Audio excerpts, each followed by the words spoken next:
InDesign has a useful feature, no break, which can be used to keep any string together so that it doesn't break across lines. The problem, however, is that you can't see it in the text. For example, if I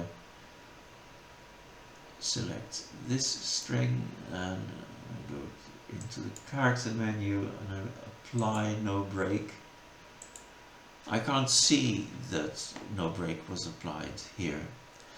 But it's not too difficult to make all the occurrences of no break visible. Use this script, show no break. And you see this is the one we applied a second ago, and this was already there. The highlights are text conditions, and so you can leave them in the text because they are visible only in the normal mode. In preview mode,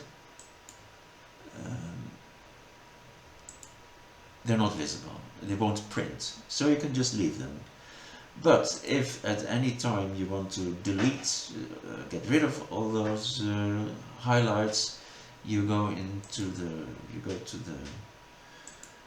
conditional text menu. Here you see no break. You highlight it. You say delete. That's all.